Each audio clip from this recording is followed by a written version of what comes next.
Welcome to the Boneyard with Steve Robertson. As always, I am your good friend and host, Steve Robertson, here in the wee hours of Monday morning. It's been a difficult Sunday for me because I don't know what to do with myself when we don't play baseball. You know, it's like when I'm on the road, it's so easy to kind of get up because the day is so regimented. You know, you got to get up, you got to check out a hotel, grab something to eat, get over to the ball game, and then come home. You know, so the day's kind of made for you. But when we don't play on Sunday, I don't really know what to do. So I'm like, well, I got a couple articles I can write. You know, we can watch Florida and Vanderbilt. And so I spent most of the day sleeping. I know it's weird. I woke up and I had a couple phone calls. I returned, got to that. And I said, well, you know, maybe I'll just be a little bit lazy today. Maybe I'll watch a little TV. I never get to watch TV. So maybe I'll watch a little TV. And the next thing I know, the TV's watching me. Because I was asleep. And I woke up and I said, well, let me go get some lunch. Get back. I said, okay, well, I'll watch Florida Vanderbilt. And I did. I watched some of that. And I think they were part of the game. I think Florida and Vanderbilt were watching me. I guess, you know, nobody's ever died from a lack of sleep because at some point your body will put you to bed. But, man, what a great weekend it was for Mississippi State, though. We're going to talk all about that today. And, you know, one of the things that I want to talk about, and I don't want to wax too poetic and that kind of stuff. And, you know, you guys know I have a book of poetry coming out, so I can do that. But, you know, here's the thing about weekends at Duty Noble Field that I think are unlike anything else in the world. As much as I love being at Davis Wade Stadium and all the tailgates and everybody's out there and we're recreating, we're having a good time, we're congregating as a family, it's great. It's wonderful. It's good going to the hump. It's not as good as going to Davis Wade. It's not as good as going to Duty Noble. And a lot of it's because we don't have that same social atmosphere. That's not a reflection of basketball per se. It's just we don't get a chance to enjoy each other quite as much at basketball. You know, football, one of the things I've shared many times about football is that, you know, I know for us, you know, the day is so intensive. You know, we get up, got to get to the stadium. You know, a lot of times it's a travel day. You got to get there, get your credential, get checked in. And for you guys, it's a lot. You know, for those of you that host us at these tailgates, you were the salt of the earth type people because I'll be honest with you. I cannot begin to imagine the amount of preparation and expense and time and trouble that goes into all that stuff. But you guys keep doing it. I mean, it's like it's such a labor of love. I mean, I rarely ever get to go out to the lounge. But I said this weekend I was going to do that. I was going to do some of my game day stuff kind of in advance so I could get out there and go see some friends. Because you know how it is? I mean, there's some friends, if you don't see them on campus at Mississippi State, you don't see them. You know, you keep up on Facebook or Twitter, and that kind of stuff kind of keeps us lazy. You know what I'm saying? Because, like, even if you're not interacting with somebody, I mean, you see their pictures and you think you're caught up. And so while sometimes social media keeps us connected, it also kind of keeps us lazy. And so I went out to the lounge, and I just kind of made the rounds out there, and I got some friends out there, you know, Johnny Hayes and the group down there by Hobie's. I mean, every time I go over there, I feel like that I feel like I'm part of a movie. You know, I mean, because, I mean, they're all so excited down there. They love Mississippi State baseball. They do. And I love Mississippi State baseball. And so, you know, you get around out there and shake a few hands and that sort of stuff. And it reminds me how special what we have really is. And I have talked about that on the show before. But we can't talk about it enough. And the more that I travel, and the more that I chase the Diamond Dogs around the country and go to venues all over the Southeast and beyond, the greater appreciation I have for Mississippi State and the greater appreciation I have for Duty Noble Field. And some of the greatest appreciation I have comes from talking to other fans, not just here, but on the road. They'll say, you know what, hey, we went to Duty Noble 2 years ago. We can't believe it. It's incredible. I wish we had something like that. Then you go to places like Vanderbilt. And listen, I got a lot of respect for Vanderbilt's players. I don't have a lot of respect for Vanderbilt's program. I don't have a lot of respect for Vanderbilt's way of doing things. And the bottom line is they're exploiting a loophole, but they're legally doing it. They're not cheating. It may be a little bit unethical, but they're doing what they can. And it's all they have. But when you go to that Vanderbilt baseball stadium, it is absolutely nothing special. But when you talk to those people, you can hear it say, well, you know, we don't have the great stadium. We got a couple of national championships. But, you know, what are they going to say when we have the great stadium and a couple of national championships? I would much rather be us. I want the title. But I believe long term, eventually I really believe the scholarship situation is going to get resolved in the years to come. And this whole Vanderbilt run is going to be a flash in the pan. And I think we're going to be grateful that we invested what we did in college baseball, because I think we're going to benefit from that. But I wanted to give a shout out to one of my new friends, a young man by the name of Hayes Weldon. I've had a chance to meet him and his mom, Molly, his dad, Curtis. And it's a special young man. And this guy, too, this guy loves Mississippi State baseball. He had a chance to meet Landon Sims over the weekend. And, the thing it reminds me of when I see you guys bring your kids to the ball game, it's just a different deal. I guess because it is so family-oriented and because, we all grew up coming with our dads. You know what I'm saying? It's like that was what we did. And there's a lot of things in life that have changed. We don't get out and go quite as much and do some of the things we did. Maybe we don't get together as much as, as a family or whatever. Maybe we take grander vacations and maybe we just don't run over to mom and dad's and have dinner like we used to. Life is a lot busier. And so when we take a little time, to go, and you go to Duty Noble Field, it's like a time-honored family tradition. A lot of things in life have changed. But moms and dads bringing their kids to Mississippi State baseball games is a constant. And now more and more people can come. And listen, we still got to do something long-term about general admission seating. I'll be the first to tell you that. There's a lot of times you got the single-serving ticket holder that they can't get a chair back, and they got to come and kind of stand up all day. And I don't know that's always the best of experiences, to be honest with you, especially when you have young kids. But when I see Hayes out there and I see the smile on his face when, our players take a little time to say hello and take a picture and that sort of stuff, I'm reminded of when I was a kid. I remember meeting Mike Kelly. And, some of you guys will look up that and say, who's Mike Kelly? Well, Mike Kelly was Jake Mangum before Jake Mangum was born. Mike Kelly was it at Mississippi State. Mike Kelly was an All-American. Mike Kelly helped take us to Omaha. Had a chance to interview Mike for the Alpha Dogs book. It was a great honor to me because he was one of my childhood heroes. Mike Kelly gave me his hat when I was a little kid. I was about 7 years old, and Mike Kelly gave me his hat. And we joked about it when I interviewed him. It might not have even been his hat. It may have been somebody else's hat, and he was playing a prank and said, hey, let me give this guy's hat to this kid. I don't know. But I've always remembered that. And I remembered the impression that made on me that Mike Kelly took a moment to say hello to a little kid that was there enjoying a baseball game, to watch the Bulldogs play. And we talk about tradition and we talk about constants, but we don't recruit bad actors at Mississippi State to play baseball. We don't have to. There may be some other sports at times you got to say, okay, well, listen, I can kind of trade some of this, trade some character for some ability. We don't have to do that in baseball. We don't have a lot of bad actors in football. But, my point being is that, by and large, for generations, we've had these baseball players that have this great relationship with our fans. I interviewed Paul Mahalam about the Ring of Honor thing, and that was one thing that he brought up is that, walking around the stadium 20 years later, he sees a lot of the same faces he saw when he was here as a player. Those same faces when times got a little bit tougher and needed to throw a strike, and takes a moment to walk around the mountain to collect himself, and he looks out there and there's somebody gives him a thumbs up or somebody gives him that look. Those faces are still there. We got our hair's a little bit grayer. We got a few more wrinkles. Some of us have a few more pounds. But we're here for those players. And those players are here for us. And that is one of those things that I hope never, ever changes in life. As long as I live, and I hope long after I'm gone, that the relationship between Mississippi State baseball players and Mississippi State fans continues to endure forever.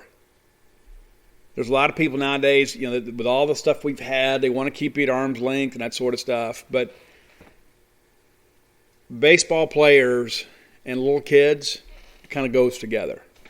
When I was going to ball games and had a chance to go watch, Clark and Palmero play when I was, much younger, man, those guys were like superheroes to me. You guys want to talk about Batman and Superman. I want to talk about Thunder and Lightning. And I remember, just something as simple as Rafael Palmeiro looking in my direction. It just meant the world to me. It's like, oh my gosh, Rafael Palmeiro looked at me. And so now that I'm a little bit older and you've got the gift of, of hindsight, I guess, you look back and say, well, there's just a bunch of college kids playing the game, but they weren't. They weren't. To us, they made us poke out our chests a little bit more. Because you know what? You might be able to get us some football. You might be able to get us some basketball. But you know what? You come down here to Duty Noble Field and you take the field against our boys here, Will Clark and Rafael Palmeiro, you better bring a sack lunch, partner, because it's going to be a long day. And that's how we felt. And you know what? It was true. We didn't win a national championship. We should have. There's a reason those names are on the building. There's a reason we got statues out in front of those guys.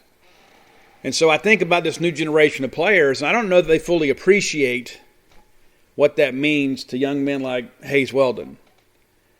That they take 5 seconds to walk over and give a fist bump or take a picture. They don't understand. And maybe when you get a little bit older, you got a little more context, and you can maybe fully appreciate that. But I can tell you, as a former kid that would love to have had anything, just a piece of our players. Back in those days, that you couldn't take a picture. Mom couldn't get the Polaroid to work. It's a completely different day and time.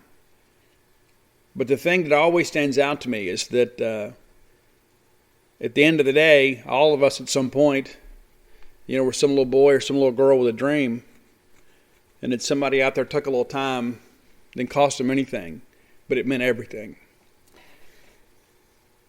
All right, let's look ahead. Bulldog Burger Company, longtime sponsors to this show, man. I love Bulldog Burger Company, and I think you guys will too. If you hadn't already, go by and check them out. 2 locations to serve you right now. We're the 3rd location coming online very, very soon. Go by, have the spring rolls. And if you're looking for just a great, straight-ahead American rock and roll burger, get the Bulldog. You're going to be happy you got that. The portion's going to be great. The taste is going to be great. The service is going to be great. Price as well. But if you want to walk on the wild side just a little bit, let me tell you to get the smokehouse. Let me tell you to get the full of bologna. And I'm still hung up on the grilled chicken club. I think I've had that 3 times in a row now. You know how it is. When you find something that works for you, you just want to stick with it. It works for me. I like it. Gloucester Street there in Tupelo, University Drive right here in Stark Vegas, and then coming soon, the old Mugshots location out there in Ridgeland. You guys are going to be excited about that new location. Very much so. Bulldog Burger Company, the place where people go to meet. MEAT. I don't know if you've heard yet, but Mississippi State swept Texas A&M over the weekend. I don't know if you guys know this either. I don't know if I shared this with you guys. In my research on Friday, I kind of figured this out. The visiting team had won that series, I think, all but once since A&M joined the league. I think in 2014, when they were number 1 in the country, they won the series at home. The home team has really struggled. We've gone down there and won the last 2. You remember in 2016, they came here and swept us. We won the SEC that year. And it's so funny, too. It's amazing how that revisionist history has changed. Now I read our message board, and it's like, well, if we end up, tied with Arkansas, we didn't really win the SEC. It's like, when A&M swept us, we don't talk about that. And of course, we ended up winning it outright by 1 game. But baseball season's a long season, man. People get swept. People have bad weekends. Some people have big weekends. Things change.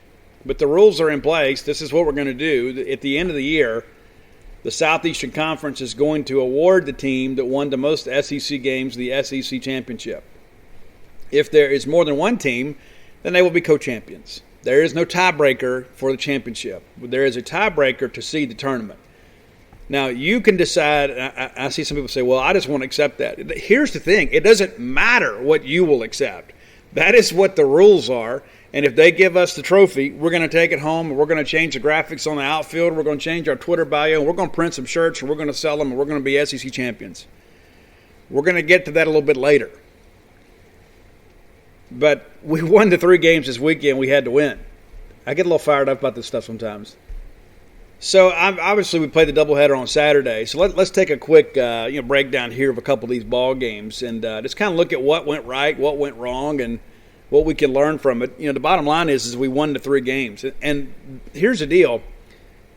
When it comes to the SEC race, a win over Texas A&M counts the same as it does over Vanderbilt. Now, of course, in your resume for postseason, that win over Vanderbilt means a little bit more because they're a higher RPI team with a higher strength of schedule. So it helps you in your own matrix But the bottom line is that when they start counting games, they all count the same.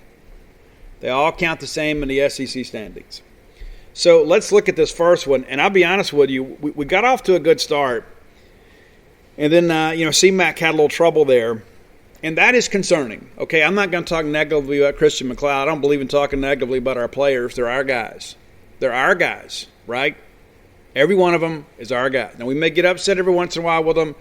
I'm not going to trash our guys. Just not going to do it. I never know what's going on with a guy. You know what I'm saying? I don't know if he's got a blister somewhere. I don't know if his girlfriend broke up with him or if he failed the test. And so I try not to judge people. I just say, you know what? We didn't have a good outing. Let's get it the next time. Sometimes there are difficult decisions that have to be made. They're not my decisions. I'm just here to cover the team. So let's real quickly here kind of run through this. Attendance on Friday night, 8,949.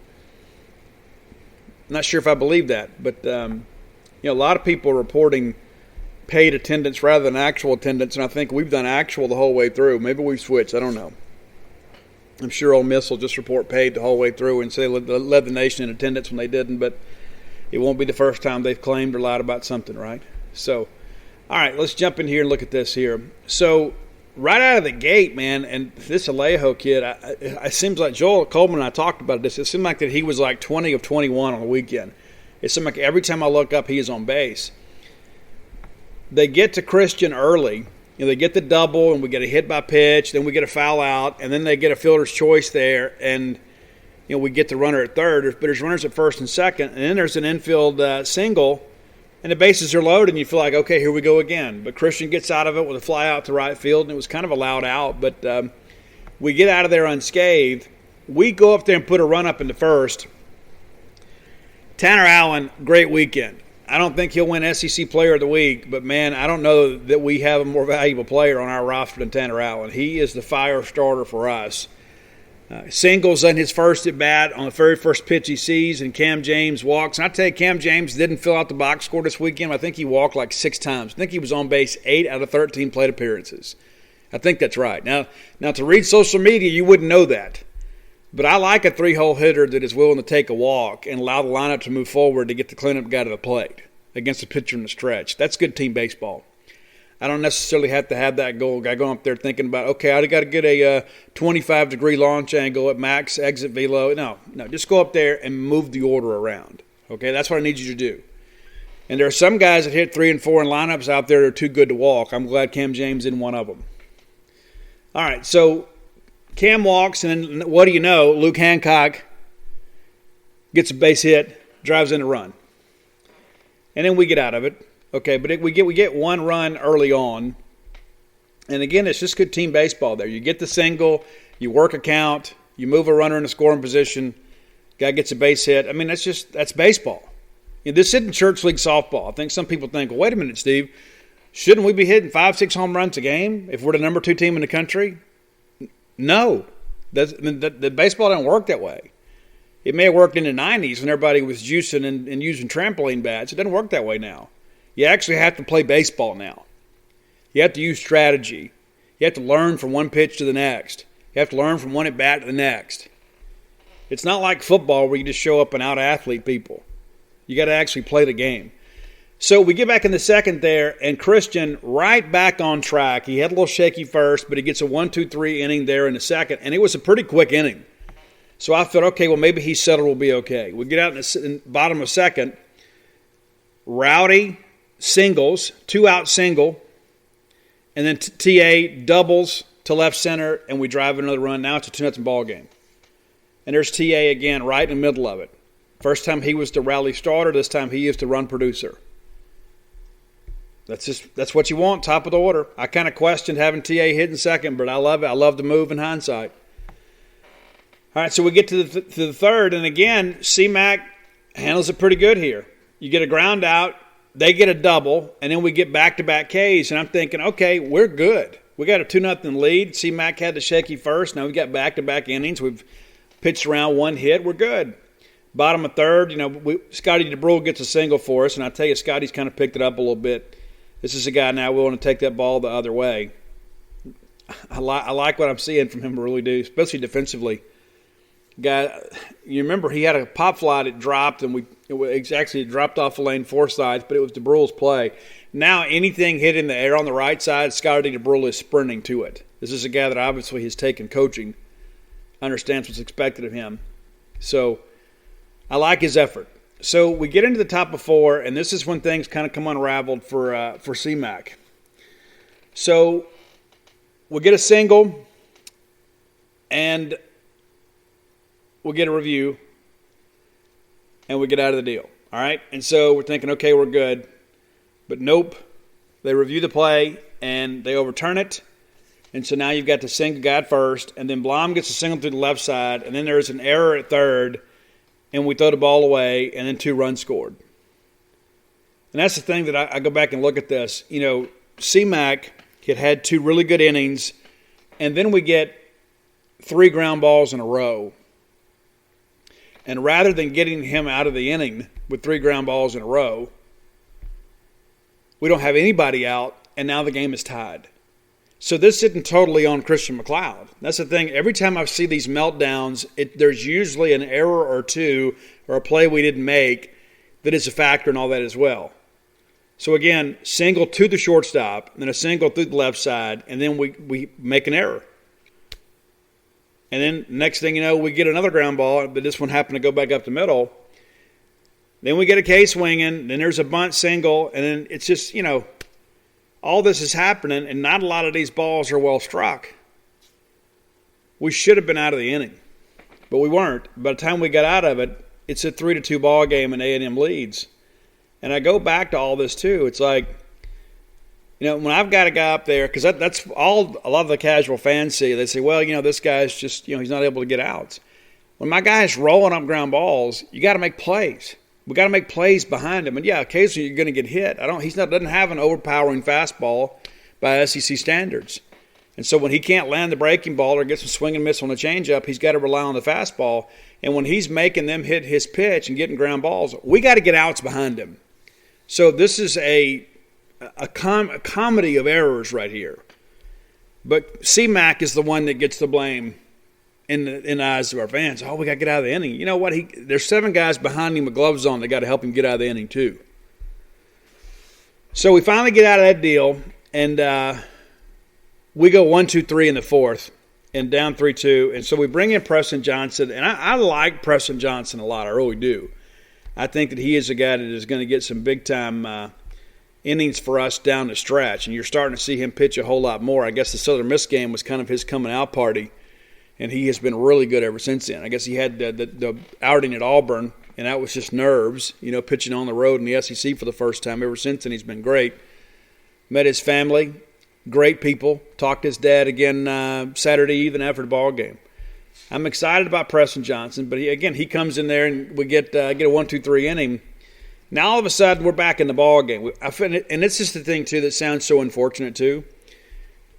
When C-Mac comes out of a ball game, it's almost like people relax a little bit. I mean, honestly, it's like you would think your Friday night guy, that would be the one thing you'd say, okay, this is an automatic. But the way that C-Mac has been up and down the last few weeks, it's almost like, okay, we're finally into the bullpen. We're finally in the bullpen. Okay, now we can relax a little bit. And it's a shame that we feel that way. But that's how it is. And again, I go back to the fact that it's not just Christian's fault. We have to make the plays behind him. He's the one that gets charged, but he's not always the one to blame. Now, granted, he's got to pitch better too. But it's a team effort. It's a team game. All right, it's bottom of 5, and what do you know? Again, it's Tanner Allen singling up the middle to get the party started, and then Cam James singles. And according to some people on social media, I didn't know that Cam could swing the bat, but he does, and rips the first pitch he sees back up the middle. We go 1st to 3rd in the deal, and then Luke hits a ground ball to the right side. Where do you know? We've scored a run. It's a tie ball game. Had a couple more chances to add some runs there, but we didn't. Left a lot of runners on base this weekend, including that inning. So we get to the 6th, and Preston Johnson, still in the ball game, gives up a single on an 0-2 pitch. And that's one of the things, too, that sometimes younger guys struggle with us a little bit. You know, it's like we want to strike everybody out, and we get ahead 0-2 with a couple of fouls, but I can't catch too much of the plate on 0-2, right? I got to see if I can't get the guy to chase a little bit. Sometimes you want to sneak one by him, maybe the second time through the order, but when you're a guy coming out of the bullpen and everybody knows you're a velo guy, they're going to be looking fastball. So on that 0-2 pitch, I can't catch too much of the plate. We do there, and they get the single. Then we get a ground ball. It's the fielder's choice. Just couldn't turn it. It wasn't hit hard enough to turn a double play.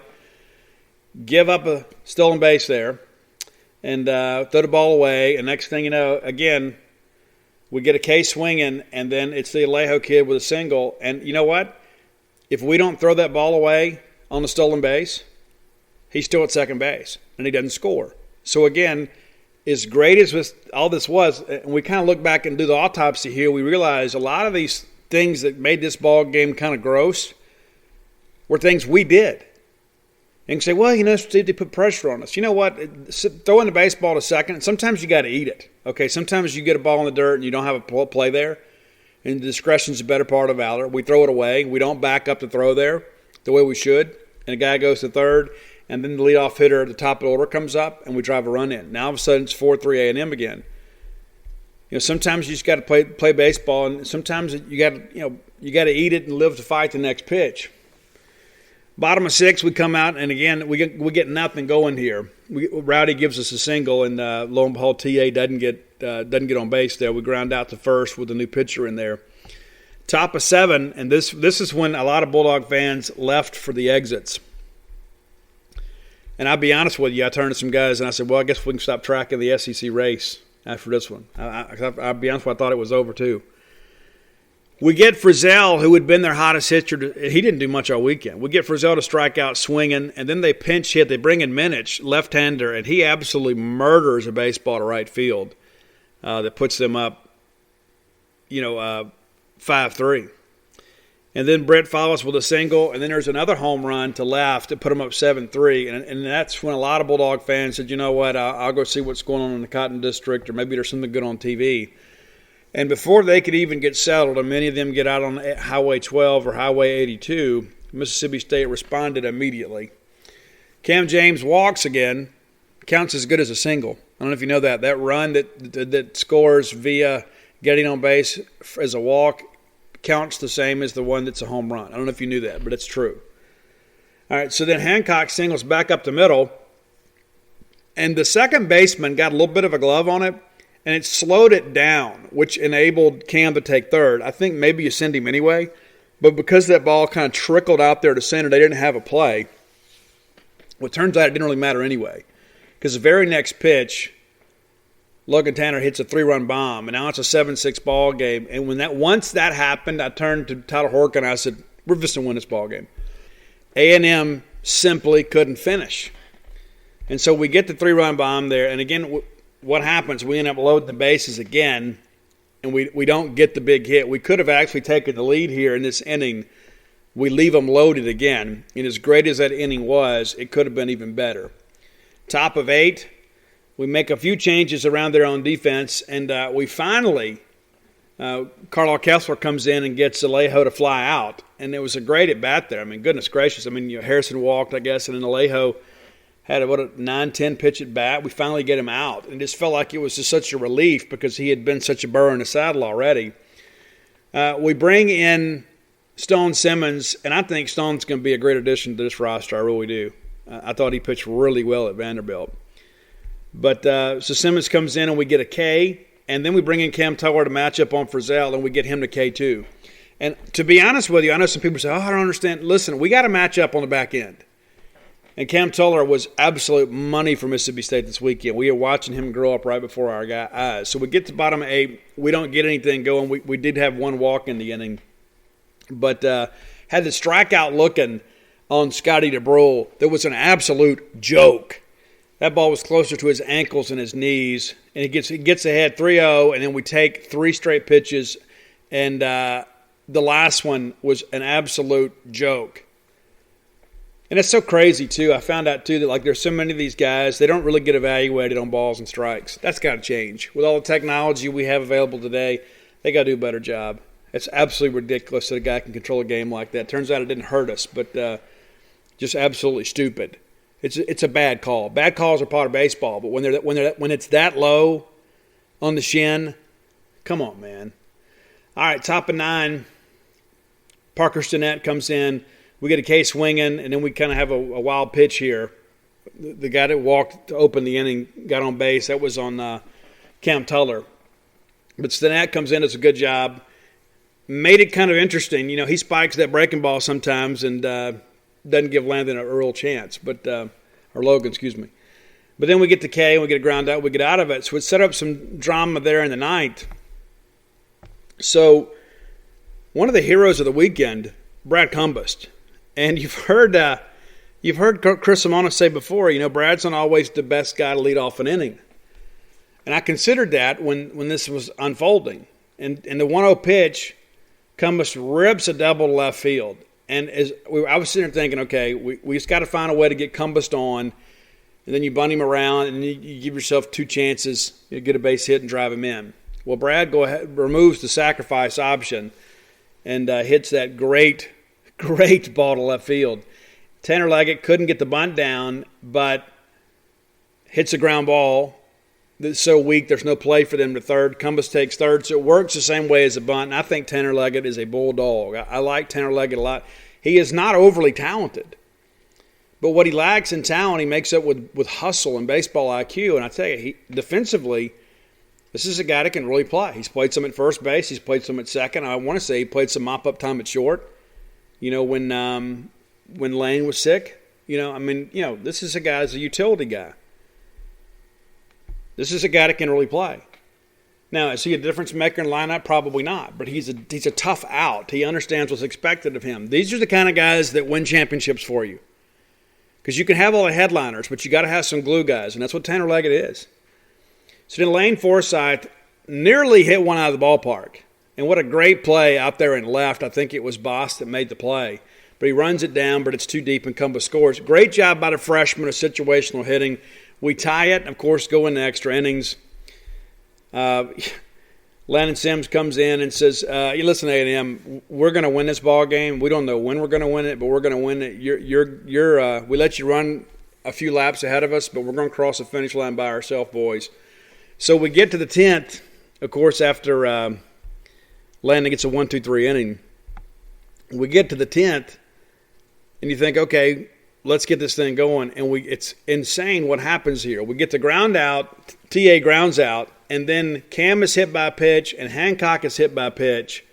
So now you got runners at first and second, less than 2 outs. And you're thinking, well, let's make this thing happen. Tanner strikes out, and it was a strike. And then DeBrule walks, so bases loaded again. And then we pull Cumbest and we let Skinner hit, and we're working the matchup there. They put Majors in, and that's the submarine guy, and he got Skinner. And it's so tough to get out there and pinch hit, especially in a situation like that. I mean, you want to stay loose, but it's difficult to stay mentally sharp and then walk out there and get a base hit as a pinch hitter. Very difficult to do. So we leave them loaded again. Well, then Landon goes out there. We get a K, a walk, a foul out, and a K. I never felt we were in trouble. We go to bottom 11 very quietly, 1-2-3. Top of 12, same thing for them, 1-2-3, and then Landon strikes out the side. And you know what happens next. Tanner Allen gets a 2-0 pitch and sends us home happy with a walk-off home run. And those are the things, too, that I think about with TA. I give a lot of people credit here. Andy Cannizaro got him to Mississippi State. Mississippi State with John Kohler and those guys, they were recruiting TA a long time. But he came because of Andy Cannizaro. He was committed to LSU and came to play for Andy. What would we be today without Tanner Allen? I mean, right now, this is his team. He is the heart and soul of the team. One of the most clutch hitters in all of college baseball. And there he is, making it happen. And it's his team. Now, and he's not the whole prospecty guy. You know what I'm saying? He's not the 6'3", 6'4" guy that's going to look good on the front of the media guide. He's just a ball player. That's what he is. He's just a ball player. He doesn't project well on the next level. He doesn't. He's a guy that doesn't hit it for a lot of power. He hits for some. But this is a guy that in every situation, you want him involved.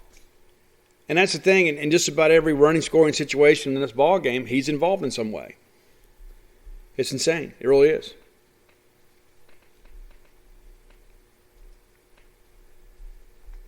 All right, let's get into the doubleheader here. And I love the doubleheaders. It makes for a long day, but there's no other place I'd rather be, to be honest with you, than Duty Noble Field. That's where I'd want to be. And all during the COVID quarantine, I kept thinking, man, I wish we had a doubleheader today. It'd be so great. I don't even care who we play.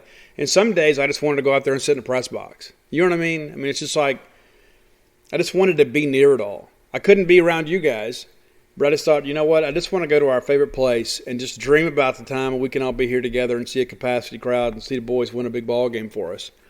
So we get into game 2. And Bednar was really good, and to be honest with you, I didn't think the zone was really favorable to him early on, but he adjusted. That's one of the things that I've noticed with him. He's a guy that has learned to kind of adjust to what they're calling. And he was good. I didn't think that he was maybe as dominant as he was against Vanderbilt, but I thought he was really good. And, of course, Alejo gets a dadgum single to open the ball game, right? But we get a double play, and I think that was one of 3 on the day. And we get Frizzell to ground out to the pitcher. And so it's not a 1-2-3 inning, but we faced the minimum through 1. We get a few things going, and again, Rowdy grounds out, and what do you know, TA with another hit. And then we have a busted hit and run, and he's thrown out on the play. Cam James walks again. And then Luke Hancock singles down the line. We got runners at first and third, so we got a good chance here. And then we strike out swinging on 3 pitches. Again, leaving runners on. Top of 2, Bednar gets 1-2-3, strikes out the side. We get into the bottom of second, get a leadoff single from the Brule. We can't do anything with it. We have a busted hit and run again, and we're out of the inning. Top 3, Bednar, outstanding again, strikes out swinging. There's a hit by pitch, and what does he do? We get a twin killing to get out of it. Again, face the minimum. Bottom of third, this game is kind of just snaking along here. Not much good has happened either way, other than the fact that Bednar is not letting them get up off the mat. Then Forsythe strikes out. We get a walk to Rowdy. TA flies out, one of the few times he didn't have a quality at bat. And then Cam rips a single to center. Didn't walk this time, but somehow he managed to make it on base. And now you got runners at first and third, and what do? We pop up on the first pitch to shortstop. So, again, a runner in scoring position, we can't get him on. So we get Alejo to line out, Boss singles, and then we strike out Frizzell again, and then Minich grounds out. So, again, pitching around a single. Bednar's just not giving them any room to breathe. The problem is, offensively, we just weren't able to get some things going. We weren't able to cash things in and give him a little run support. So, bottom of 4, we finally break through. Logan Tanner walks. And then there's a wild pitch. Now we've got a runner in scoring position with nobody out. Then DeBrule walks. And then Cumbus hits the fielder's choice there, put the ball in play. Didn't have much to show for it, but they gunned down Tanner at third. So runners at first and second. Well, then Tanner Leggett works, I guess, a 9-pitch at bat here to load the bases. Then Forsythe strikes out looking. And I still don't understand. And listen, I'm not going to be critical of Lane. On a full count and you get a fastball, you at least have to try to foul that ball off. You can't sit there and take a fastball. And he did. He'll get better for it. He's going to be a stud for us. He's going to be an All-American someday. So then Tanner Leggett, we get a wild pitch, and it's like, I go back to this whole thing. It's like, and then they walk Rowdy to load the bases again. We didn't do anything in this inning. They gifted us the run. Now, you got to be patient sometimes and not swing at bad pitches, and sometimes we're a little bit too patient. But you get 4 walks in the inning, and you get 1 run. Those are the things that keep inferior teams in ball games. When you have somebody on the ropes, you got to find a way to put a ball in play somewhere. We didn't do it. And go back and look at those numbers yourself. Other than Brad Cumbus hitting the ground ball on the fielder's choice, we didn't put a ball in play that entire inning. And when you've got a guy on the ropes, I understand that you want to be patient and selective. But a lot of these, these walks were non-competitive. I mean, that's the thing. I just look back in hindsight. You've got to find a way to get that big hit. We finally get ahead, though, 1-0. Bednar gives up a leadoff single. The guy's still second. We get a K. Then there's a walk. And you could really feel like Bednar was fading just a little bit. We walk Schmidt, and then we come back and we get a strikeout swinging on 3 pitches, and then we walk Harrison to load the bases, and I think we're all thinking, well, here we go. Now the bases are loaded, and their best hitter, Alejo, is at the plate. There's no way he's not going to get a hit. Well, we work it full, and then somehow get him to fly out to right field. And it really felt like that Bednar was on fumes, but he gets out of the deal without giving up a run. And again, same situation for them. They load the bases and then can't put a ball in play. The only ball put in play during this half inning for them was a single to open the inning. And again, Bednar's dealing, but now all of a sudden the control is becoming a bit of a factor here. So we get into the bottom of 5, and we finally get a little room to breathe, and I thought this gave Bednar maybe a new lease on life. I think maybe if you don't put up a couple runs here, maybe you go ahead and pull him. But so Cam James flies out, Hancock singles to right field, and Logan Tanner walks. Now you get runners at first and second. DeBrule reaches on an error. He hits the ball right to the first baseman, who just completely whiffs. Guess it had a little topspin on it, but allows a run to come around. And then Cumbus with the sac fly RBI. Now it's a 3-0 ball game. And again, good situational hitting by the left fielder there. Very first pitch of the 6th inning, Bednar gives up a home run. Then we allow Frizzell to get one of his few hits on a full count. He gets a single back up the middle. Then we walk Minich, and then we pull him. Honestly, I wouldn't have let him come back out for the 6th if you hadn't scored a little bit there, because I thought he was pitching on fumes. You probably feel like you got a little margin for error, though, with 3 runs.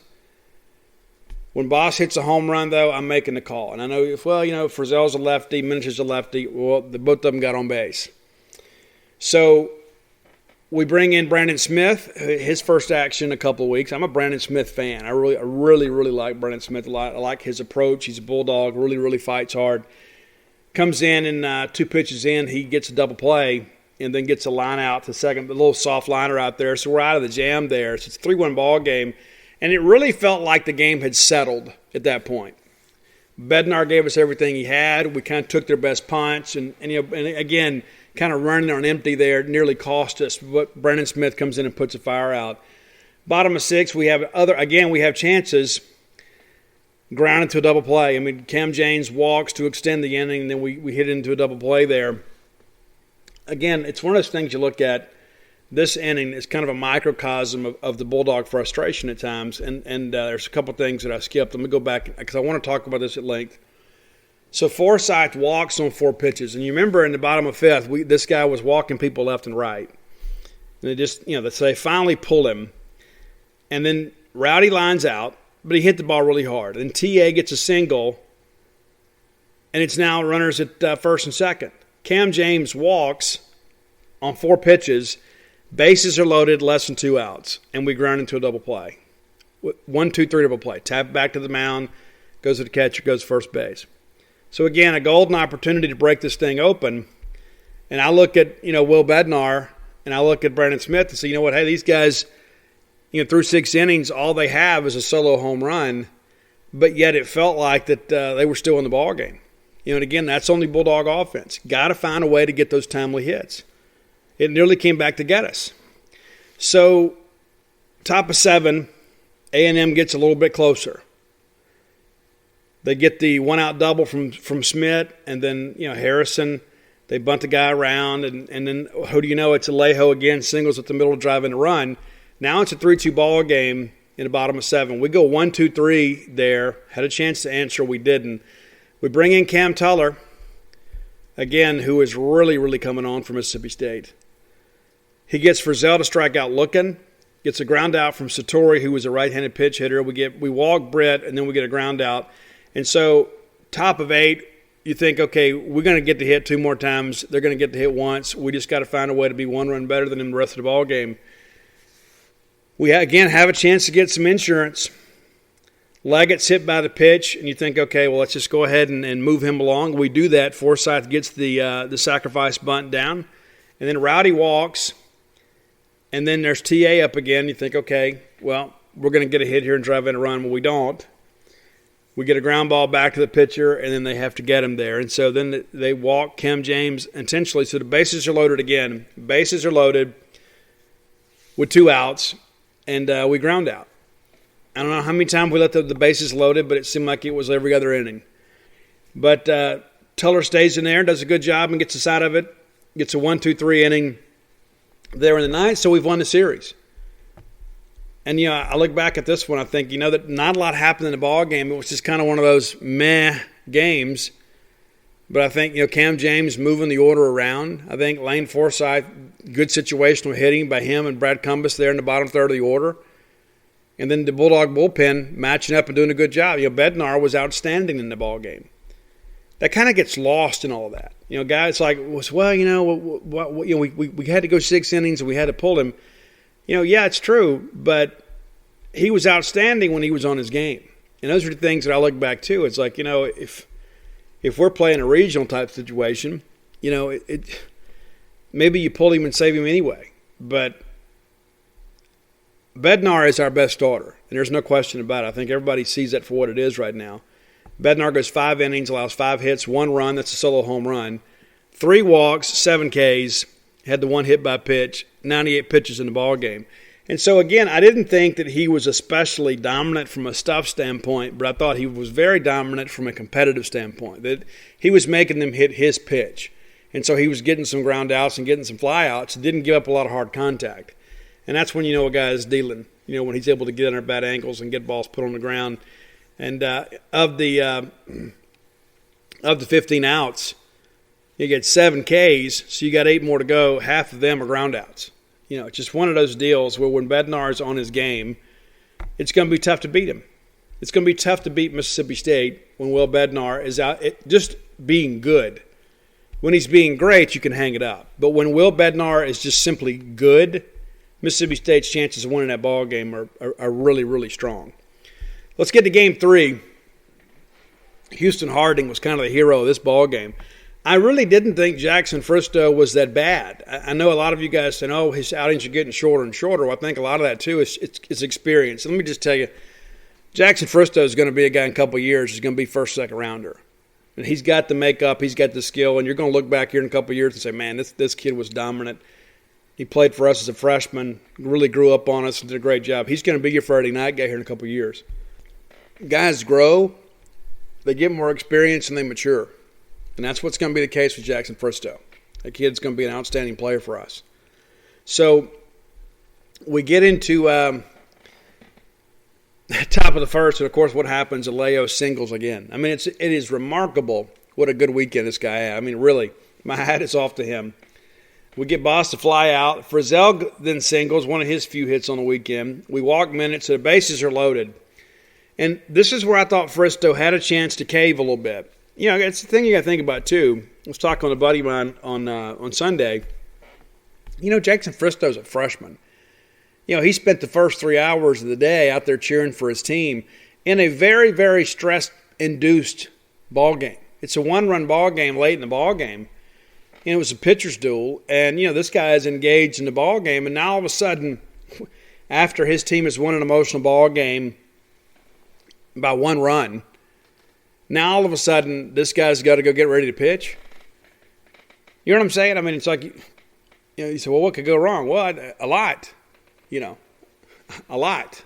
So he'll be better for the experience. But so, again, we get bases loaded here with less than 2 outs, and you're thinking there's no way they're not going to score.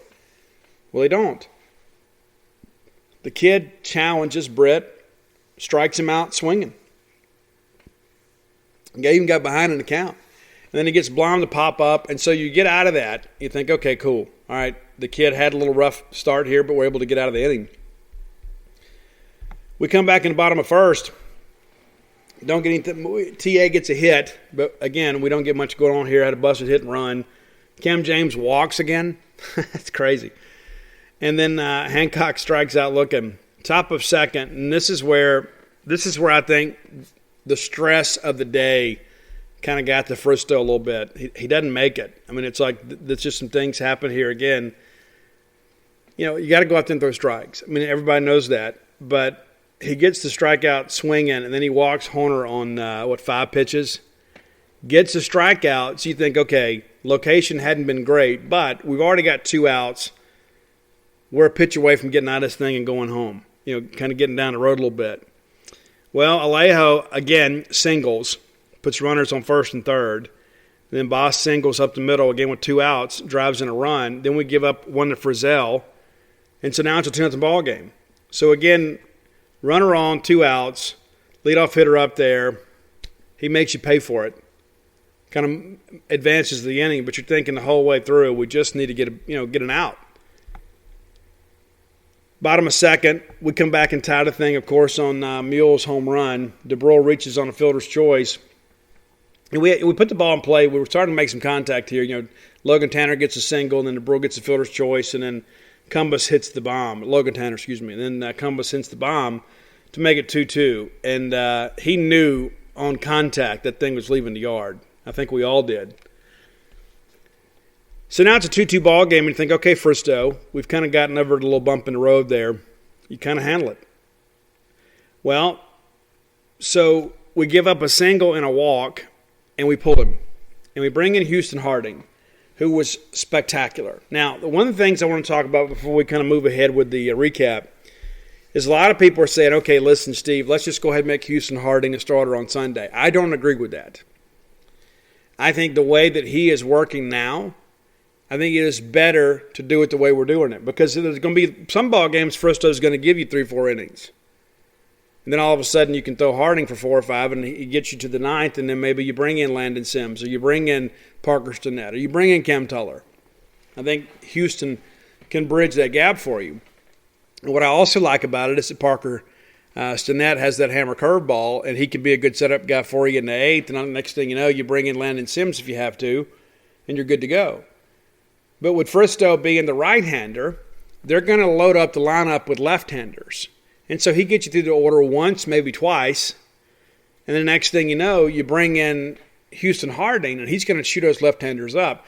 Very reminiscent of the Fitz-Ross Mitchell combo. Fitz would come in, get you through the order one time, and then you bring in Ross Mitchell, and Ross will just shoot those left-handers up. And so if it's working, let's not change it. Fristow is going to get better, and again, there's going to be some outings. He's going to go out there, and he's going to go longer than 2 innings. But I like the whole idea of making them load the lineup up with lefties and then bring Hootie in to just chew those guys up. And that's exactly what happened in Game 2 on Saturday. So Hootie comes in, gets a K, and then Kid tried to bunt with 2 strikes. And then they get the infield hit, they score a run there, and we get to double play and get out of it. So we're down 3-2. But it just kind of felt like we were okay. I never felt like we were out of the ball game. Never felt like that they had the momentum there. I felt like it was just a matter of time before we got to their bullpen. Well, we tied up in the bottom of third. Similar situation. TA singles to the right side. Cam grounds out, but the runner goes to second. Hancock singles with the middle. TA scores, and there's your tie ball game, right? Again, TA right in the middle of everything. Hootie goes out, gets a 1-2-3 inning in the 4th. Double play, excuse me. You get a fly out from Alejo. We finally got him out. Boss singles, and then Frizzell hits into the double play. So, again, you face a minimum there in the inning. And Hootie was dealing. Bottom of 4, State takes the lead for good. Cumbus singles through the left side, steals second. Then we get a ground out, move him around there, and you're thinking, okay, we got to run it at third, less than 2 outs. And what happens? You think, okay, Forsythe just hit me a fly ball somewhere. Well, he does. He gets a double. Drives in Cumbus, and then Rowdy Jordan singles and drives in Forsythe. Now it's a 5-3 ball game. And we chased their starter. And it's only the bottom of 4, and you think this game's just going to get out of hand. And for the most part, it did. This is where I think State really kind of flexed some muscle here in these middle innings. Because defensively, I thought we were much better with the different lineup up there, but I thought Harding was the guy too, because he worked so quickly. It kept the defense properly engaged. So we had this wild play at first. You may recall this, where Houston Harding had to get over, and he kind of did like a roll to the bag, and then he spiked the bag. They called him safe. They reversed it and called him out. And it was insane to see that replay. And it was just like when those kind of things are happening, you think, well, this is just our day. They don't have a chance to come back and win. And then Hootie gets out of it. You get a fly out, there's a walk, and then he gets a K swinging. And so we're back in the dugout there in the bottom of 5. Not much going on. Hancock does get the infield single there, but we don't do anything with it. That's the thing. Again, we get runners on. We don't move them around. We just, it gets frustrating at times. Now, we did break out later. I'm not going to sit here and bemoan the offense. We had 37 hits on the weekend. All right, so I'm not going to sit here and act like that it's just nothing. against SEC pitching. You can say, well, Steve, they only won 5 SEC games. Yeah, it's still, regardless of that, we saw some pretty good arms this weekend, and we hit some pretty good arms this weekend too. I was really impressed with how hard A&M played, to be honest with you. I really thought once they lost that first ball game, they would mail it in. You know, Tennessee beat them, 20-7 last Sunday. I thought we'd see that on Saturday. They didn't. They played really hard. So top of 6, Hootie still dealing. Gives up again. Alejo gets a single, 2-out single. We get around that, though. We get to the bottom of 6. We manage a walk in the inning. And just, again, Hootie's holding the game in place for us. We're just waiting for the offense to take off. Hootie has give up an infield hit. We get a K. We get a fly out. We get a walk. And then we get the fly out, and we're out of it. That's the only time it really felt like in the ball game with Harding in there that A&M had kind of figured some things out. That's the only time it looked like that he might be, not on top of them, because for a while there it just felt like he was smothering them. So we get to the bottom of 7 and it's closing time. Mississippi State has some killer instinct here. So a lot of those hits we weren't getting early on, we got them here. So we start out with the fly out. Cam James flies out. Luke Hancock flies out. Grounds out. So now all of a sudden it's a 2-out rally.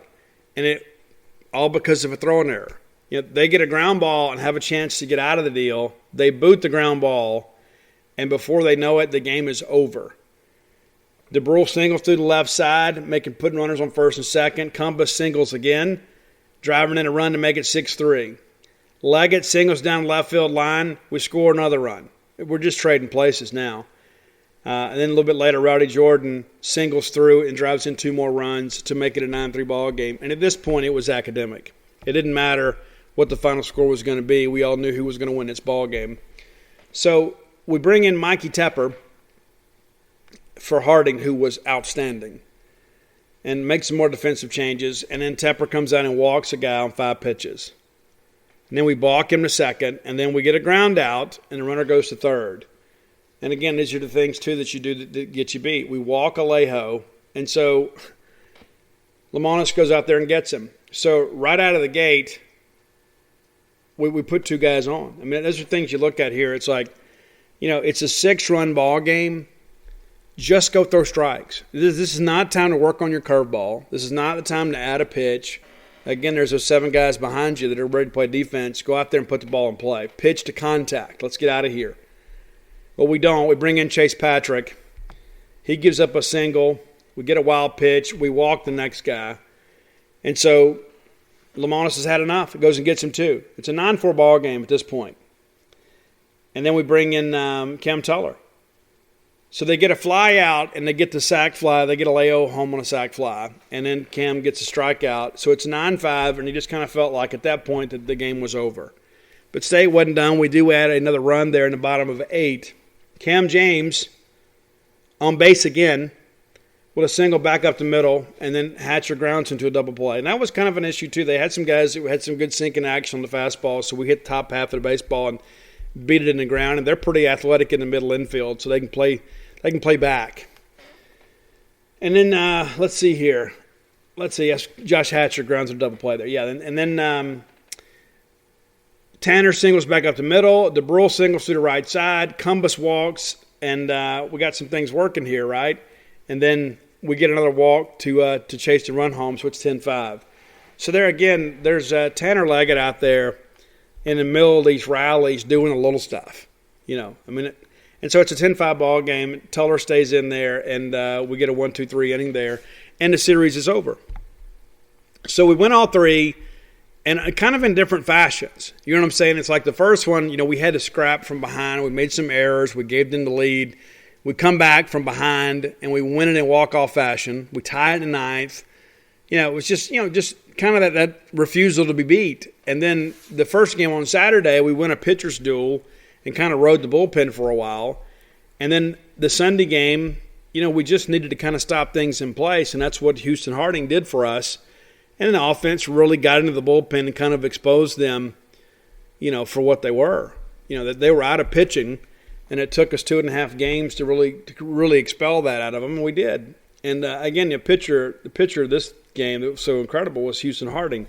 He goes 5 innings, allows 4 hits, no runs, 4 Ks, 2 walks.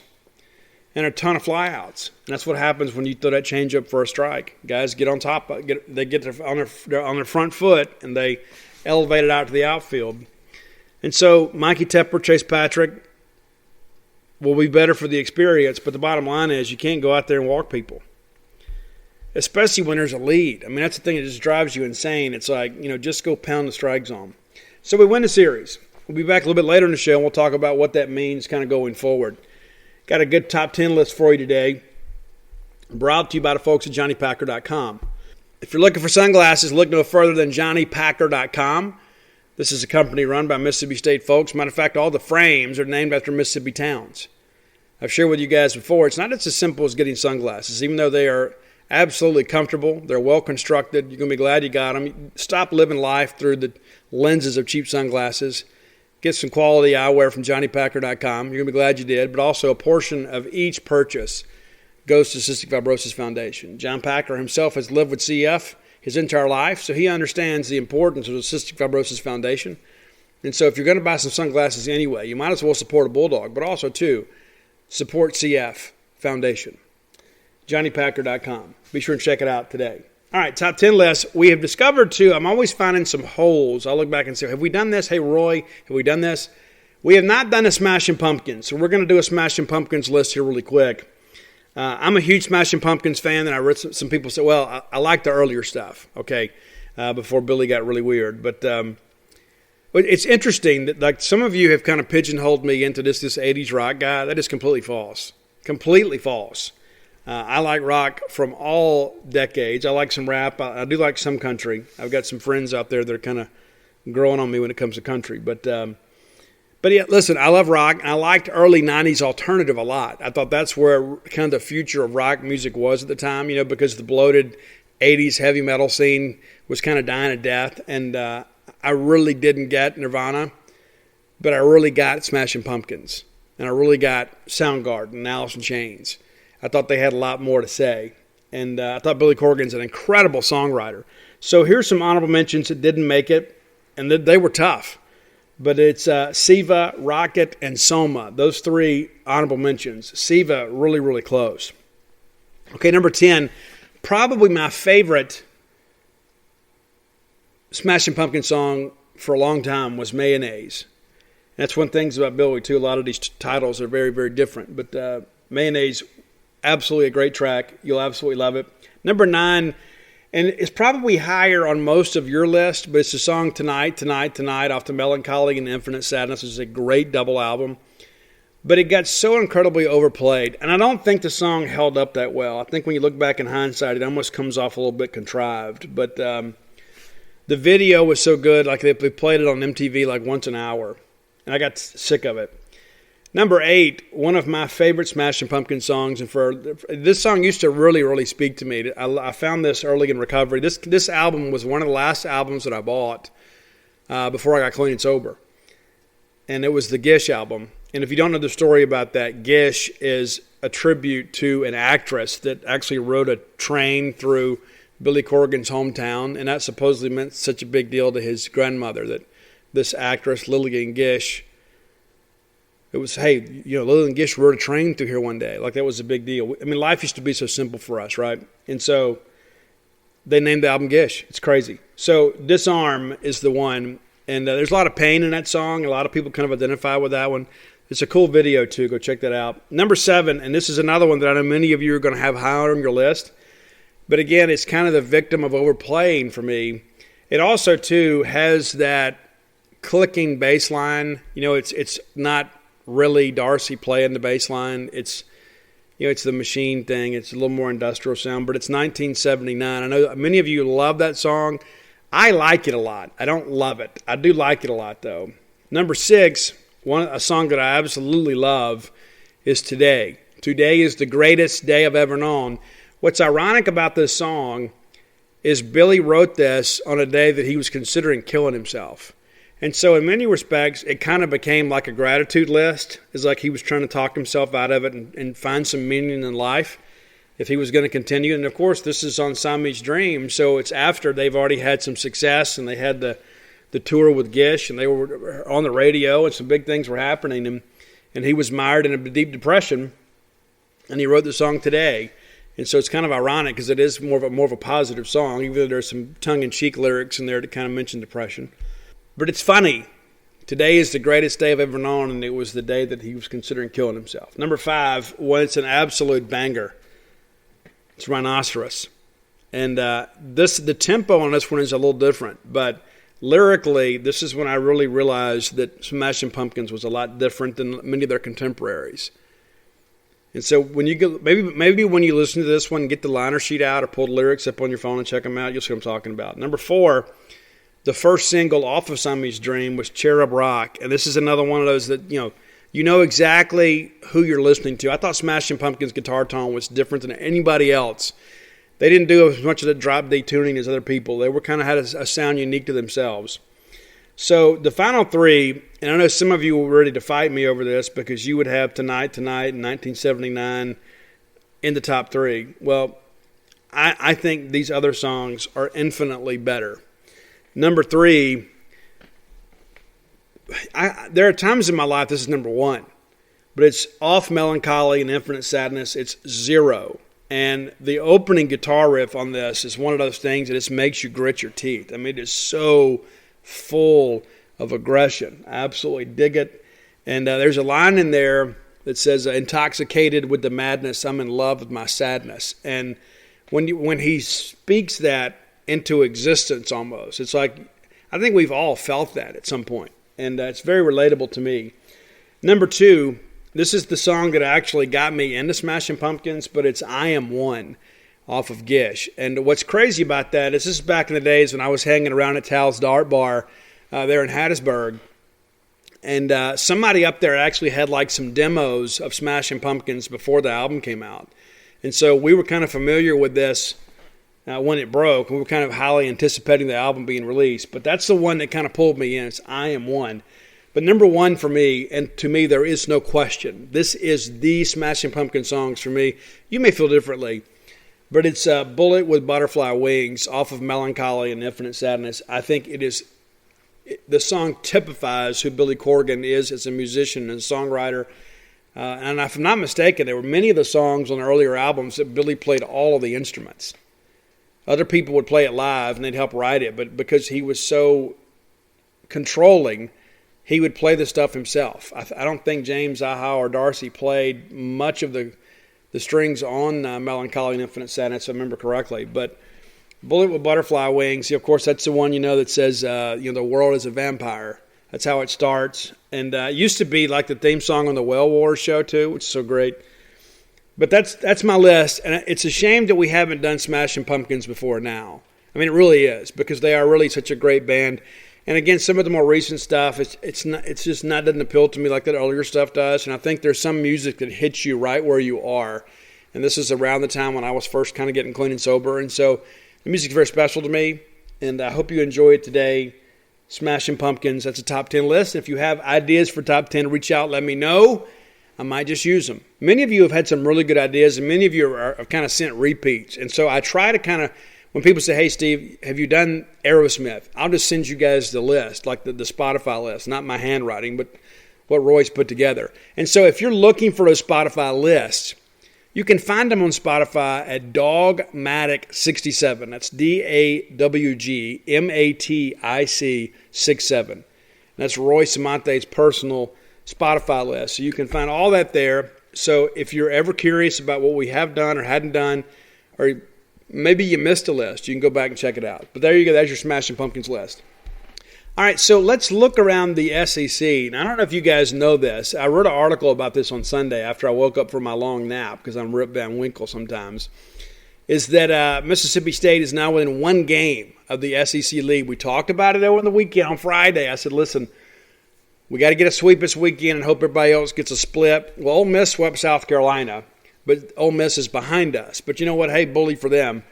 But the teams that we're chasing were all splits. Arkansas loses a game at LSU, and they dominated the other two games, which is so surprising, but they just kind of ran out of pitching. LSU salvages a game there, and then Vanderbilt goes to Florida and loses the series. I thought Vandy would take the series, but I thought, you know what, if they beat Leiter on Saturday, then Florida could take it. And then now Leiter, Vanderbilt has lost his last 3 starts. He got a no decision against Tennessee, gets his first college loss against us, and then Florida gets him 2. And so Vanderbilt, without those 2 frontline pitchers, is really, really average. Really, really average. They are not the offensive team they have been. And when they get into those bigger ballparks, they are going to swallow them whole. So if Leiter can't get it figured out, Vandy may not make it out of the regional. You can say, oh, Steve, you're being silly. No, I'm not. I'm absolutely not. If you see what they're trotting out there on Sundays, it's a joke. And so if they lose one of those, if they lose a ball game in the first 2 rounds of the regional, they're not getting out of Nashville. They just go ahead and book it right now. It's not. If Leiter loses his start, they are finished. And they're certainly not going to win a super regional. They're able to string it together, perhaps. Maybe they get a cakewalk of a regional. There's no way without Leiter and Rocker being on top of their game that they win a super regional. If it goes to a 3rd game, they're getting beat. Simple as that. They just don't have it offensively, and they're just not getting good enough pitching on Sundays where they can rely on all that. And so the bloom is off the rose a little bit up there in Nashville, but it's a shame to think, hey, you get 2 first-round pitchers up there, and then you can't win it. I mean, I've told you guys before, this Vanderbilt team is not what they have been. We have to take advantage of that. And that's one of the things, beginning of the year, that we talked about on the show, is we get the benefit this year. We kind of get the Vandy schedule because in years past, we've had to play everybody in the West, and there have been some years that everybody in the West has made the tournament. And then Vandy would get to play, Kentucky and Tennessee and Missouri. They would get, arguably at times the 3 worst teams in the conference. And so they had the cakewalk schedule. And so we had no margin for error. And then what do? They go out there and win 22, 23 conference games. And then the strength of the schedule is nowhere close to what it is as ours, but yet they're getting hardware. And that's not to take anything away from them, but it's just they've played the teams that are on their schedule. But this year, we kind of get a break in the schedule. We get the benefit of playing the bottom half of their division, which is great for us. So Arkansas now a 1-game lead over everybody. Arkansas 15-6 in the league, and they have probably the most difficult schedule of the SEC contenders down the stretch. Honestly, go look at it for yourself. You see exactly what I'm talking about. They got to play Tennessee, and they got Florida late. We'll break that down a little bit if we get a little bit closer. They're not done losing ball games. They're a great team, but they have played the weakest part of their schedule. They're going to have to really earn it down the stretch. Tennessee is right there in the middle of it too. Tennessee and Vanderbilt and Mississippi State are right there, 14-7. We're tied in second place. It's a 3-way tie, and just behind us is Florida and Ole Miss. And so, this is why it was so big for Vanderbilt to lose this series, because I don't see a ton of losses left on the schedule.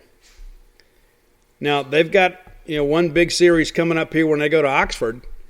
And I don't want to have to root for Ole Miss, but I've always said if we need Ole Miss to win for us, we probably don't deserve it. But here's the deal with Vandy is they're going to play at Louisville in a midweek game, and Louisville got swept over the weekend. I'm so sick and tired of them propping those guys up in the rankings. It's reductive vomit. And then they will host Alabama. That's probably a sweep. But let's say Alabama finds a way to scratch it together on Sunday. If that happens, Vandy is in a world of hurt. Well, then they travel to Ole Miss, and then they get Kentucky. And so when you look at Vanderbilt's schedule, where are we going to make up any ground on them? Because, even if they go down there and take the series from Ole Miss, you feel like Ole Miss will probably get a game from them. But they'll probably sweep Alabama at home, and they'll probably sweep Kentucky. That's what makes this Florida result so incredibly big for Mississippi State. Huge. I guess when we look at Arkansas, since I have you here, let's look at Arkansas real quick, because they're not done losing games either. Now, we've got, a trip to South Carolina this weekend, and I will be there. We'll go to South Carolina, and, I think that we'll win the series. They've lost 5 of their last 7, including 3 over the weekend at Ole Miss. I think people kind of realize they've been exposed a little bit. But we got that. Then we come home to play Missouri, who is the worst team in the conference, and then we go over to Tuscaloosa and play, which almost feels like a home game. Now, Alabama will still be playing for something, so we'll get their best effort. But, I say we probably win 7 of 9, maybe 8 of 9. I think if we win 8 of 9, we're going to win the SEC. That's how I feel about it. That's how confident I am with all that. If let's say we sweep Mizzou, and then so that's 3 of your wins right there, and then you win the last 2 series, 7 of 9. I think that probably gets you a share of the title. It may get you second place, but if we win 8 of 9, I think we're going to win the thing outright. I honestly do. And so looking at Arkansas' schedule, and they went down there and LSU did us a solid. And what's so crazy is they win the first game 7-0 and 17-10, and then LSU bounces back to beat them 5-4. Crazy. Thank you, Tigers. So Arkansas will host Georgia, who will be a desperate team after losing 2 of 3 to Auburn, Auburn's first series win of the year. So Georgia was projected as a 2 seed, and now I begin to look at this thing and wonder, okay, they could miss the tournament. It's as simple as that. They could miss it. So Georgia will travel to Fayetteville this weekend, and then Arkansas the next weekend will go to Tennessee, and then they will host Florida. So I look at this and I say, you know what? There's a good chance Arkansas goes 6-3 down the stretch. Good, there's a good chance. I mean, it's okay. Let's say they win those series, and then but they drop a game each one, so they go 2-1. If they don't get a sweep, maybe they get 1 sweep. That still puts them 7-2. They're a game ahead of us. We go 8-1. Well, we got them. But I think they're going to lose more than that. One of the things, too, that I don't think you guys realize, too, when you go to Knoxville and you play a night game, you don't hit home runs. Just something about the way the air and the wind comes off the Rocky Mountains up there. But that game is 6:30, Friday night game. So Arkansas won't hit home runs. It may hit some Saturday and Sunday, but it's going to be difficult with Friday night pitching and a night game in Knoxville. So remember we said that. We'll talk about it as we get a little bit closer. But it is very realistic to think that Mississippi State has a chance to win the Southeastern Conference this year. We're right there. That's part of it. And Chris Simonis will tell you, our goal is to be a top 8 national seed every year.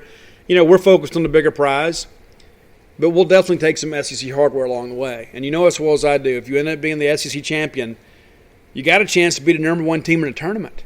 I mean, you go look at the way the RPI is ranked out right now. You go look at how the rankings are right now. If Mississippi State wins out these last 3 series, right, and gets a little help along the way, State, I would imagine that State would be one of the top 4 seeds in the tournament. You win the SEC, Mississippi State could be the top overall seed in the tournament. Just let that sink in for a second. It's all about getting to Omaha, but my goodness, I mean, how about getting a more favorable draw? I mean, there's not going to be any easy teams in Omaha, but everything that we want is right there in front of us. Is this our best team? No, it's probably not. But we could still get the best result. And the reason that I say that is there is not a dominant team in college baseball this year. There's not. There's a lot of parity even at the top. And you say, you know what, Arkansas is pretty good, Steve, and they absolutely are. But we're right there with them. You say, well, Steve, they swept us. We're a different team since then. And I'd love to have a rematch with Arkansas in a big ballpark. I do. I think we've learned a lot. And listen, they're scary. And I mentioned that even when we played about in Fort Worth or in Arlington, how scary Arkansas looked. They're a team that really plays hard for each other. And so, I think outside of them, it's okay, what's between us and Arkansas? Or it's between us and Vanderbilt while Vanderbilt's falling apart? Oh, it's between us and Texas after Texas just lost 2 out of 3 over the weekend at Texas Tech? Oh, it's between us and Louisville, and they just got swept by Clemson, an unranked Clemson team. So my point is there's a lot of parity there. This is the perfect year to go to Omaha and see somebody just come out of left field and win this thing. Because who would you say right now in the projected field, the top 10, who would you say, okay, well, that team's definitely better than Mississippi State? Well, you could make a case for Arkansas. But Arkansas against Mississippi State and TD Ameritrade, I don't know. I think I like my chances in that big ballpark. But I also think, too, who else out there, who would scare me? And there's nobody else that really scares me. They just don't. And so we just got to find a way to host a postseason here and get to Omaha And then we've got as good a chance as anybody. We won't be a sleeper team. We won't be a team that just kind of snuck in. We have consistently done it. If we consistently do what we've been doing, we're going to be in Omaha in what is probably the most evenly paired Final Eight in the College World Series that we've seen in many, many years. That segment of the show brought to you by Campus Bookmart. Stan Ray, Miss Kathy Brown, lovely, talented Susie, everybody up there will take care of you. They'll treat you like family because in their minds you are family. If you haven't been by, let me encourage you to visit them on the World Wide Web, and you'll find amazing items to choose from. CampusBookmart.net is where the hookup is, and by being a loyal Boneyard listener, we'll give you a phrase that pays, and that is BSR, which stands for Beautiful Steve Robertson. And that'll get you free shipping on all orders over $50. Any order less than $50, absolutely incomplete. Mom, Dad, your kids deserve a new Mississippi State baseball jersey. They do. And it's going to be a memorable year, maybe one you want to keep forever. Go order one today. Everybody in the family needs one. CampusBookmart.net, promo code BSR. All right, let's do some recruiting content here. As you guys know, our folks at Portico, Brooks Bryan, they're happy to help us. And Brooks is a big recruiting fan, too.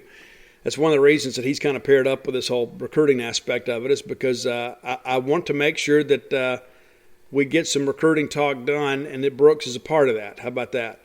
So Brooks is one of these developers, too, that is part of this, making Starkville a better place. He wants you guys to come up here and be able to find, a quality home at a quality price. And listen, the residential housing market in Starkville is booming. A lot of people moving up here to be a part of all this and come be my neighbor, and I'm happy to have you. I don't want to have to wait for a table somewhere, but, the more the merrier, man. Listen, we want to pack out those midweek games too. So if you're looking for a place, Portico is absolutely the way to go. There are a lot of people that say, hey, you need to be in this section of town, this section of town. And I'll be honest with you, and if you guys live out there off South Montgomery, God bless you, because the traffic getting from South Montgomery to 12 and then to campus, it is enough to pull your hair out. So why not live a little bit closer? Why not live right there, just over a mile away from campus off Garrett Road? So when you come off 82 and turn on 12, like going to campus, the very first right is Pat Station Road that becomes Garrett Road, right when you cross over Old West Point there. That's where your new home is. That's that close to campus. If you're a runner, you could run to campus. Go out there and enjoy all that. It's going to be 51 houses total in this complex. So you're going to have some neighbors. You're going to have some kids in the neighborhood. Your friends, your kids can befriend. And they'll grow up together. Phase 1 is finished. There's only a couple of houses left. And then there's 33 houses in the second phase. That's going to get underway very, very soon. Houses from 1,300 to 2,000 square feet. Plenty of size for a growing family. Listen, maybe it's an investment property for you. Maybe you Airbnb that thing out. Maybe it's your weekend getaway whenever the Bulldogs are playing. I don't know your situation. But I know this. I know that the guy that can give you the information is Brooks Bryan. Call Brooks today, and he will be happy to give you all the information you need to make Portico your new home. 601-416-8075. Again, that's 601-416-8075. Make Portico your next move. So since we were together last, Mississippi State has picked up a quarterback commitment, Braden Locke out of Rockwall, Texas. Not unexpected. The timing kind of changed a little bit here in the last week or so. He took unofficial visits to Mississippi State for the Maroon and White game. Then he went to North Carolina for their spring game. And the talk leading into the North Carolina spring game visit was, hey, I'm going to wait and take my officials and kind of make some decisions after that. Wanted to kind of get some officials taken in the month of June. Well, I don't know if that time frame really works, for a lot of schools. I mean, for your quarterback. You want to be able to kind of build a class around him, especially when Mississippi State, it's already got a couple quarterbacks in. But I guess it was Sunday after he got back from North Carolina, I began to hear, hey, this might happen sooner rather than later. And then on Monday, I was told, hey, Braden Locke's going to announce for Mississippi State this week. And so went ahead and put my crystal ball pick in. Said, okay, cool. We'll just wait this thing out. And said, hey, listen, he wants to talk to other schools that have recruited him, kind of do things the right way. And so he did.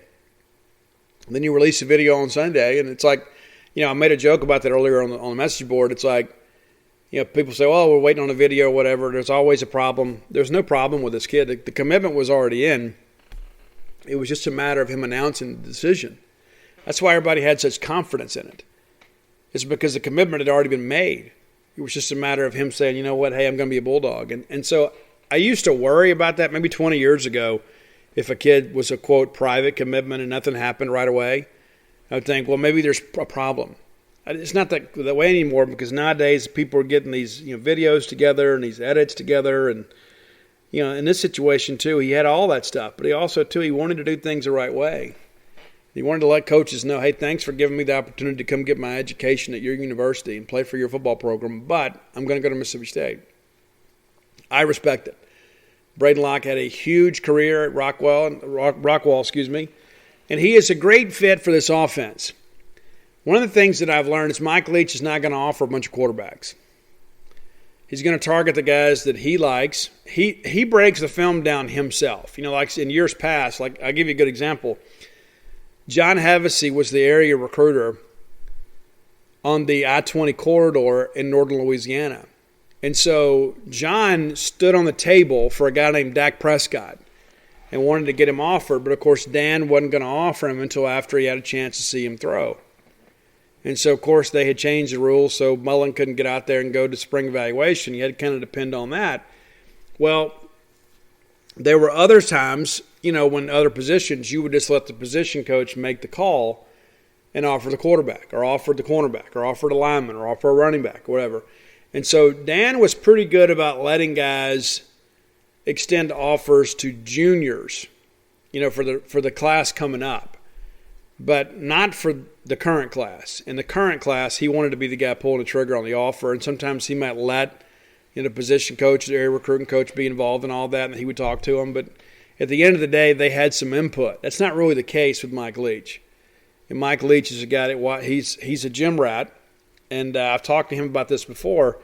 He enjoys watching film and kind of breaking it down and learning about guys and the intangibles and things like that. And, he believes that there's some basic tenets to being a quarterback in his offense. And so he knows those better than anybody. So he is the person that does the evaluation. It's not some, area recruiter that comes and says, hey, coach, let's go offer this kid. Now, there may be some people that recommend him to him, but he's the guy that makes a call. And so because it is Leach kind of driving the bus on that recruitment, Mike's very involved with the kids. Mike's very involved in talking to them. And there's so many people out there that will tell you, that they think they have an idea of how life works, and they really don't. That they base their perceptions based off things they hear and see, and that they're not actually factual. But if you go back and look and see what Mike Leach has done with a lot of these quarterbacks that didn't have, huge recruiting resumes, and now all of a sudden you look at the guys he's wheeling in and you begin to think, okay, it's not the same caliber of quarterback that he had at Washington State. They're actually better as recruits. Now, can they develop and match that same level of production or exceed what they had at Washington State? That's the real rub, and that's going to determine, is Mississippi State a solid 8-9 win team most years? Or is Mississippi State a team that's really going to challenge for the West every once in a while? And so it's all going to be about quarterback play, and it's all going to be about quarterback recruiting. And when you consider the fact that we signed 2 freshman quarterbacks last year, we weren't going to go get a blue-chip quarterback this year. And I think under the circumstances, Braden Locke is probably as good as we could have gotten. We went through the whole thing with with Bailey from Gordo over there, and I think the depth chart kind of scared him, and I don't have any negative feelings about him whatsoever. You get a short time in life to play ball and say, listen, why would I go there when they signed 2 freshman quarterbacks last year, and Sawyer Robertson is the most prolific quarterback, second most prolific quarterback in the country. And so I kind of get it. And I worried a little bit about that with Braden Locke initially too. But he's a big Mike Leach fan. He's not scared to compete. And I think that's one of the things that we discovered pretty early on is any quarterback that we got this year was going to have to be a real competitor, not just a guy out there that would 7-on-7 superstar. And so I think this is a best-case scenario for Mississippi State. I like Braden Locke. I credit one of our posters on the Gene Spades message board, Peanut, kind of uncovered this guy last fall and said, I really like this kid. He looks like an air raid quarterback. And so we've kind of watched this kind of mature over the last few months. to watch, Braden Locke be a guy that was beginning to kind of get some initial interest from Mississippi State, and he gets an offer. Now he's a Mississippi State quarterback of the future. And so it is exciting, but I think also, too, it's good to kind of get that one in the boat so we can kind of move on and he can kind of help with some wide receiver recruiting. I think that's a big part of things. So we'll be back on Wednesday. Of course, Mississippi State does have a midweek game this week on the road at the Citadel. That is Coach Chris Lamonis' alma mater. And then we'll be at South Carolina. I will be there for the South Carolina series. I tried to talk myself into going to the Citadel, but I think it's a Wednesday game, so I'd be gone on Wednesday night, Thursday night, Friday night, Saturday, and then driving home in the wee hours of the morning on Sunday. It just didn't think that was the best idea for me. So I'm going to drive up on Friday, spend the weekend, and then we'll see what happens. Your Monday Boneyard next week might be a little bit later in the day. Just depends on what time I can get out of there and get back to you guys. So I'm kind of recording in my head on my drive back, so I can just kind of sit down and record for you guys. So you got the expanded show today. Hope you guys enjoy it. Of course, I'd be remiss if I didn't get out of here mention best of wishes to our NFL dogs who were drafted over the weekend. Colin Hill drafted by the Green Bay Packers, and Marquise Spencer drafted by the Denver Broncos. I thought we had three guys with a good chance to get drafted. The one guy that didn't that I thought might have a chance was Earl Thompson. He signs a free agent deal with the Falcons. So we knew it wasn't going to be a great draft year for us. But listen, it's time to let bygones be bygones, and let's wish these guys the best. They did their best to represent us as best they could. We didn't always agree with a lot of things that Colin Hill did, but the bottom line is he is a Mississippi State guy. He is a Mississippi State graduate, and I wish him the best. I hope that he goes up there and finds exactly what he's looking for, and he makes a team and has a long and fruitful career. And I root for all of our Bulldogs once they're gone. I think, again, that's a lifelong designation. And so you may disagree, but I think, listen, any guy that comes in and wears our uniform and continues to represent us, I wish them the best, not just in sports but in life. All right, until next time, let's all live our lives in a way we'll make more friends than enemies, and people can see a difference in the way we live. Hurry in-store or online and celebrate Lowe's SpringFest before it's over. With values on a Cobalt 40-volt string trimmer, was $159, now $119. Or we've got a Cobalt 40-volt mower, was $299, now $249. Give your yard the works this spring. SpringFest, a festival of fun and savings for your garden and total home. Lowe's, home to any budget, home to any possibility. Offers valid through 4/28 while supplies last. Selection varies by location. U.S. only.